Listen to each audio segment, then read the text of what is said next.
Bismillahirrahmanirrahim. Assalamualaikum warahmatullahi wabarakatuh. Selamat pagi sahabat-sahabatku dimanapun kalian berada, yang insya Allah dimuliakan Allah subhanahu wa ta'ala. Pagi hari ini saya sedang berada di daerah Putat Nutup. Ini adalah perbatasan antara Bogor dan juga Tangerang. Di belakang saya ini adalah Kali Cisadane yang bersumber dari puncak sana, pintu air Katulampa, dan Kali Cisadane ini akan mengalir melewati kota Tangerang, Tanjung Pasir, kemudian akan bermuara di laut. Nah, alhamdulillah pada kesempatan pagi hari ini saya bisa menikmati cahaya matahari yang begitu hangat dan juga menyegarkan tubuh setelah semalam terjadi gerhana bulan pada sekitar mulai jam 4 sore sampai dengan jam 8 malam. Nah, dalam sebuah hadis Rasulullah SAW bersabda, "Inna syamsa wal qamara ayatani min ayatillah."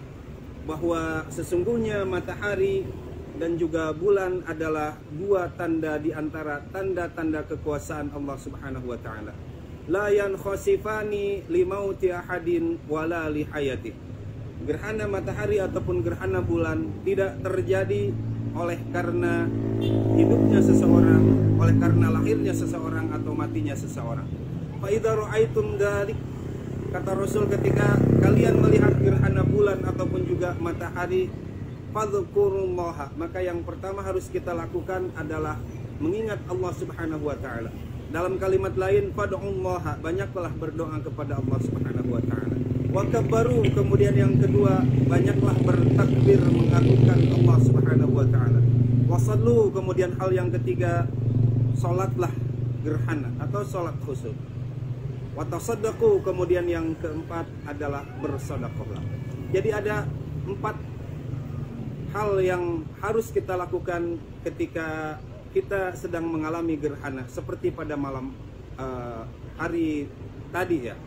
Nah, maka hikmah dari 4 hal tersebut, yang pertama adalah banyak berzikir atau banyak berdoa, kemudian yang kedua banyak bertakbir mengagungkan Allah Subhanahu wa taala, yang ketiga salat, yang keempat sedekah. Hikmah dari semua itu, coba kita berpikir sejenak bahwa fadhkurullaha, segeralah mengingat Allah Subhanahu wa taala. Terkadang kita hidup itu merasa lelah, terkadang kita seperti tidak menikmati hidup ini, bahkan kita tidak mensyukuri daripada hidup ini. Kenapa hidup kita menjadi lelah? Karena terkadang kita selalu salah di dalam menyikapi hidup ini. Terkadang kita selalu berlari pada hal yang harusnya kita berjalan. Sebaliknya, terkadang kita suka berjalan lamban kepada hal yang seharusnya kita berlari. Kemudian untuk hal apa kita harus berlari dan bersegera?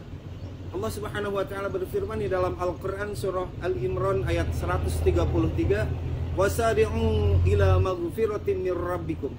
Maka bersegeralah, berlarilah, bersegeralah untuk mendapatkan ampunan dari Allah Subhanahu wa taala. Kita itu harus berlari, kita harus bersegera untuk mendapatkan ampunan dari Allah Subhanahu wa taala. Tetapi kalau untuk hal yang berupa mendapatkan ampunan dari Allah Subhanahu wa taala, kita jarang berlari, malah kita berjalan. Bahkan berjalan kita lamban. Ketika ada seruan untuk melaksanakan sholat gerhana, ketika ada seruan untuk melaksanakan istighosah, pengajian dan sebagainya, kita enggak berusaha berlari, kita tidak menyambutnya. Ketika semalam ada seruan, ayo kita sholat gerhana, as-sholatu jami'ah rahimakumullah, kita tidak langsung menyambutnya, malah kita terkesan biasa aja, cuek aja.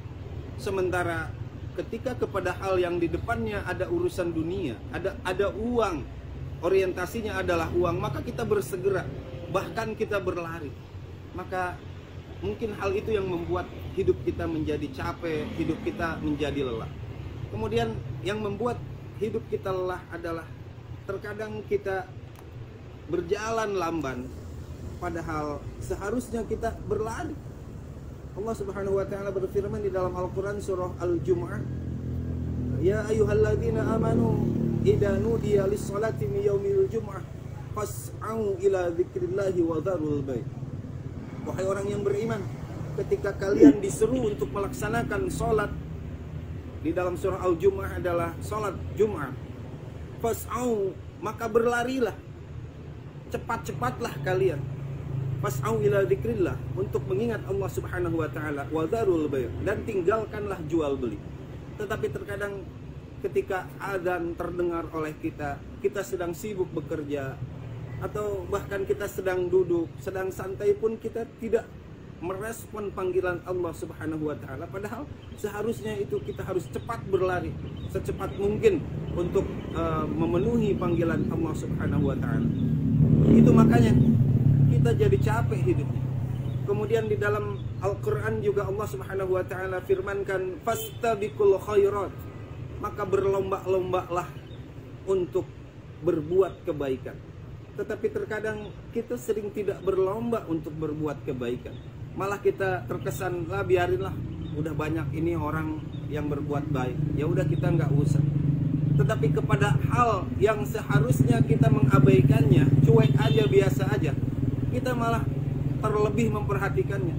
Misalnya untuk urusan, mohon maaf untuk kaum perempuan, untuk urusan kecantikan, penampilan, style, semua penghias diri, gelang, kalung, pakaian dan sebagainya, fashion, food, makanan, misalnya itu dibesar-besarkan.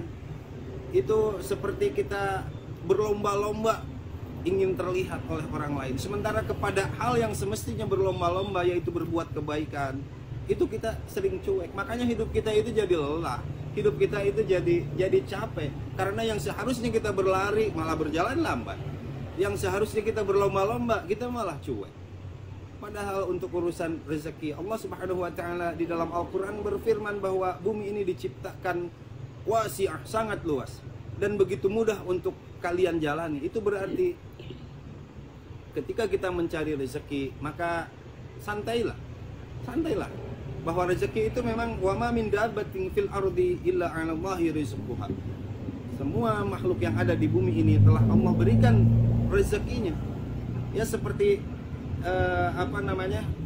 pagi hari ini, ketika matahari menerpa kita, maka akan ada bayangan di sebelah kita. Nah itulah rezeki. Rezeki itu akan membayangi kita ketika kita mau mencarinya. Itu ya. Itu yang pertama adalah banyak berzikir. Kemudian yang kedua, takbir.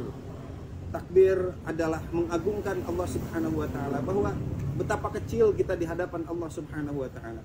Dengan semalam peristiwa gerhana bulan, itu adalah harusnya kita merasa takut kepada Allah Subhanahu wa taala. Kenapa? Karena ketika bumi, bulan dan matahari segaris lurus, ketika Allah Subhanahu wa taala berkehendak bumi, bulan dan matahari terus segaris lurus, tidak kembali pada poros edarnya, maka saya bukan ahli fisika, tetapi sering baca bahwa bulan mempunyai daya gravitasi atau daya tarik yang begitu kuat kepada bumi, sehingga mengakibatkan ombak atau air laut itu menjadi pasang ketika sedang ada gerhana. Maka ketika gerhana, air laut pun menjadi pasang. Kemudian kalau lama bumi, bulan dan matahari segaris lurus, maka bisa jadi air laut ketarik oleh gravitasi bumi, gravitasi bulan kepada bumi, mungkin akan pasang dan akan memenuhi semua daratan. Nah oleh karena itu, untung Allah Subhanahu wa taala gerhana itu tidaklah lama diberikan kepada manusia, hanyalah beberapa jam saja.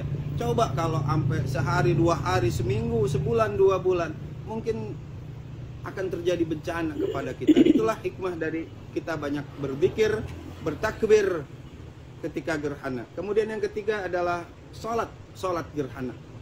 Nah sholat adalah seringkali kita melaksanakan sholat itu ketika mendapatkan kesusahan, ketika kita mendapatkan bingung dan susah, maka kita jadi rajin sholat, jadi rajin berdoa. Nah maka oleh karena itu, boleh jadi semua musibah yang datang kepada kita itu adalah teguran untuk kita agar kita kembali mengingat Allah Subhanahu wa taala. dengan banyak melaksanakan sholat. Dalam Al-Quran di 2 ayat Allah Subhanahu wa Ta'ala jelaskan, wasta'inu bis sabri was sholat, bahwa jadikan sholat dan sabar sebagai penolong kalian. Jadi ketika kita banyak melaksanakan sholat itu kita berarti udah banyak meminta tolong kepada Allah Subhanahu wa Ta'ala. Intinya ketika kita banyak bingung, ketika kita banyak susah, banyak keperluan, maka perbanyaklah sholat. Terutama sholat-sholat fardu kita harus betulkan waktunya, bacaannya, gerakannya, dan juga sholat-sholat sunnah kita perbanyak meminta tolong kepada Allah Subhanahu wa Ta'ala. Kemudian yang keempat adalah watasaddaqu, banyaklah bersedekah. Dan ini adalah peringatan untuk kita, karena sedekah adalah salah satu hal yang menjadi penyesalan seorang mayit ketika berada di alam kubur. Bahwa kemarin ketika gerhana, boleh jadi itu adalah teguran dari Allah Subhanahu wa Ta'ala. Kita harus melaksanakan sedekah, karena ketika kita sudah meninggal, sementara harta banyak yang kita tinggalkan di dunia, kemudian kelak di akhirat kita akan merasa menyesal ketika di alam kubur, ingin kembali lagi ke dunia. Bahkan di dalam Al-Munafikun ayat 10 Allah Subhanahu wa Ta'ala firmankan, ini mengetengahkan tentang penyesalan seorang mayit. Dia berkata, laula akhartani ila ajalin qarib fa asaddaq wa akum minas shalihin. Ya Allah, andai kata Engkau berikan waktu sebentar saja, kami diberikan kesempatan untuk kembali ke alam dunia, fa asaddaq, maka kami akan bersedekah, wa akum minas shalihin, dan kami akan menjadi orang yang saleh. Itu hikmah dari semalam kita dianjurkan untuk bersedekah adalah mumpung kita masih hidup, mumpung kita masih diberikan kesempatan, mumpung kita masih diberikan harta benda, maka oleh karena itu mari kita sedekahkan sebagian harta kita. Toh Allah tidak meminta semuanya harta yang kita miliki disedekahkan. Ya, seperti Allah Subhanahu wa Ta'ala firmankan, wabtaghi fima atakallahu darul akhirah wala tansa nasibaka minad dunya. Silakan cari keridhaan, cari fadilah, cari pahala dengan harta yang telah Allah berikan kepada manusia. Wala tansa nasibaka minad dunya. Tetapi jangan lupa dengan nasib kita sendiri. Jadi tidak dianjurkan untuk mensedekahkan semuanya, tetapi tetap kita harus perhatikan nasib kita ketika di dunia ini. Nah, baik sahabat-sahabatku yang insya Allah dimuliakan Allah Subhanahu wa Ta'ala, tadi ada 4 hal, 4 hikmah yang harus kita petik dari kejadian semalam. 1, banyak berzikir, banyak berdoa, kemudian banyak-banyaklah bertakbir mengagungkan Allah Subhanahu wa Ta'ala, agar kita merasa kecil, merasa hina, merasa dina, merasa lemah, payah, rendah di hadapan Allah Subhanahu wa Ta'ala. Kemudian yang ketiga adalah banyak-banyaklah melaksanakan sholat sunnah, apalagi sholat wajib. Kemudian yang keempat adalah banyaklah bersedekah, karena sedekah adalah salah satu amalan yang paling dicintai oleh Allah Subhanahu wa Ta'ala. Kenapa demikian? Karena sedekah di samping mempunyai nilai pahala yang tinggi di hadapan Allah Subhanahu wa Ta'ala, juga sedekah itu adalah membuat hati orang menjadi senang. Itulah makanya sedekah ditempatkan oleh Allah Subhanahu wa Ta'ala sebagai amalan yang paling Allah Subhanahu wa Ta'ala sukai.